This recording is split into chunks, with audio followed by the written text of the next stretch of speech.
Hello and good day.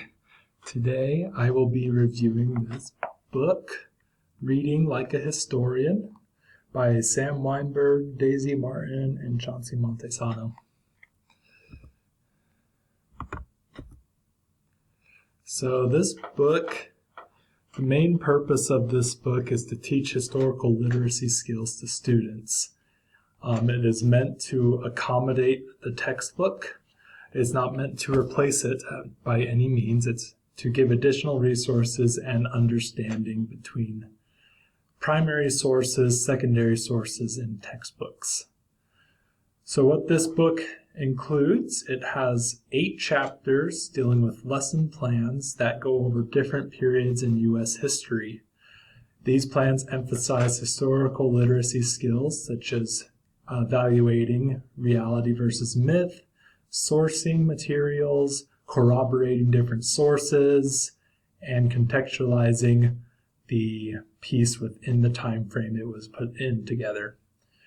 The book has many primary sources that have been adapted for easier reading, especially for those who struggle with reading or for English language learners. It also has the original text as well for a few of these. It also has pictures and other diagrams from the time periods that they analyze in the chapters.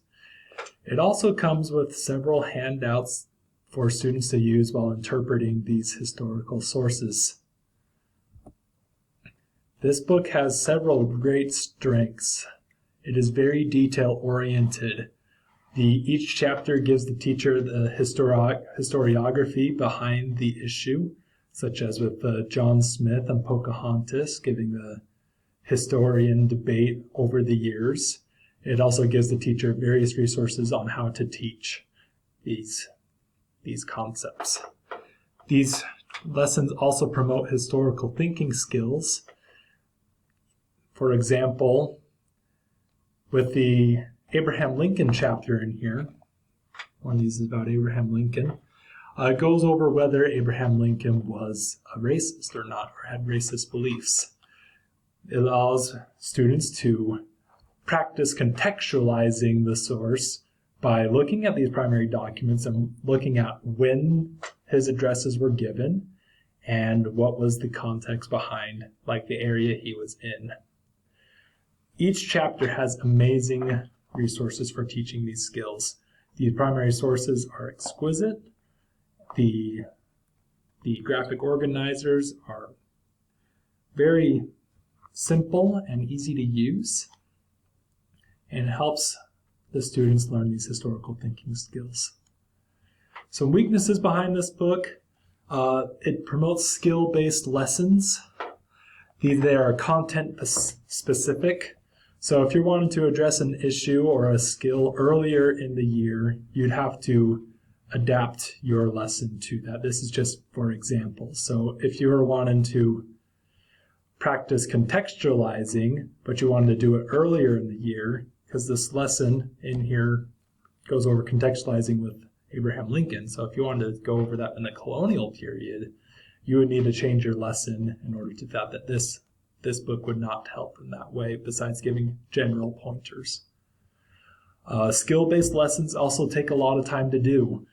Each of these example lessons that they give in the book take up in between 1 to 3 or 4 hours. The quickest ones are 1 hour, which is typically a day in a classroom. Sometimes they take 2 or 3 days, depending on how long periods are. So if you don't have that much time to do, the book would not be as useful. And even though the texts have been simplified in some cases, some students may still struggle and feel it's laborious because they have struggles reading. And so doing this kind of document-based lesson material could be difficult for these students. Now, connections to our History 477 class. This book specifically is the Weinberg model. Sam Weinberg is the principal author of this book. In the Weinberg model, you build background knowledge by lecturing, so that way they have the idea of what's going on with these sources. And then you focus on a skill such as sourcing. And then you have the students practice that skill with different kinds of sources. It is an inquiry-based activity, which is what this book promotes. It is also a great way to talk about controversy.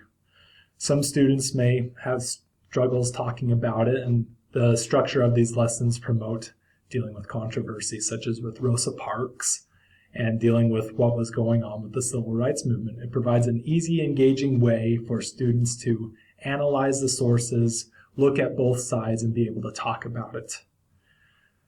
These document-based lessons also promote active engagement. The students are the learners. It's not the teacher being the principal teacher. It's the sources. The students are helping each other. They are the active learners in there. And this kind of lesson promotes schema theory and cognitive constructivism. Students will have preconceived notions based on what they've heard about in previous classes or in media. And when looking at these primary sources, it can cause cognitive dissonance with their schema that they already have. And so they will need to either adjust what they know or disregard it or try and modify it or disregard even what the new information states. It is something that they will have to process through. And with cognitive constructivism, it is similar. Some people may have more background in an area. Maybe there are some students who have dealt with racism and can have a unique experience with that when talking about lessons with Rosa Parks or Abraham Lincoln, or even with Pocahontas. Some gifts that we talked about in class that relate to this. We talked about doing document-based lessons, which this is what that book promotes. You use documents to learn about the subject and the skill. You're also able to use observation inference charts to analyze pictures. For example, on one of these, you're looking at pictures relating to the Battle of Lexington. Students will be able to create an observation inference chart and analyze these sources.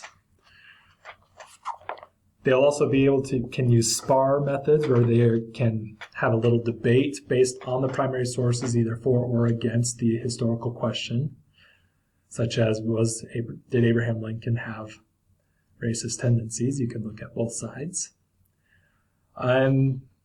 Explicit strategy instruction is also key in this. The teacher is going to need to model how to look for sources, how to corroborate sources, and then guide the students through them and let them do it on their own.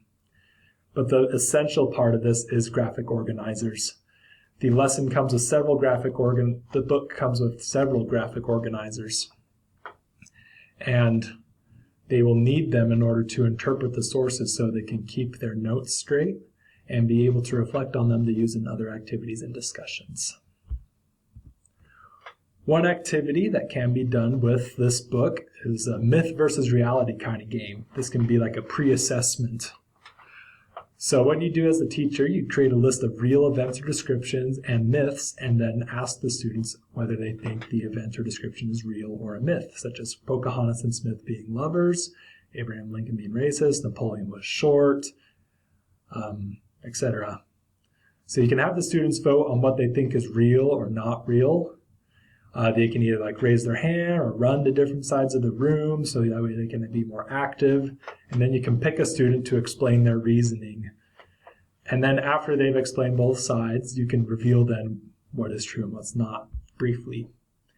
After doing this activity, this can lead into a discussion about why we think some events or descriptions are real when they are actually myths, which would then lead into a lesson that could go with sourcing or corroborating materials. This is what the book does promote, especially in the Pocahontas and Smith chapter. The students need to look at the primary sources and figure out whether John Smith was telling the truth or whether he may have been telling exaggerated stories. This can also factor in with the Disney Pocahontas movie, and you can play off of that as well. But overall, I highly recommend this book. It is a great addition to a textbook material, and it provides great resources on how to teach about sourcing and contextualizing, and allows students to learn skills that they can use in real life, such as collecting data, being able to interpret it and present that, which can be used in a lot of fields. But Reading Like a Historian is a valuable resource for teachers who are teaching history or social sciences.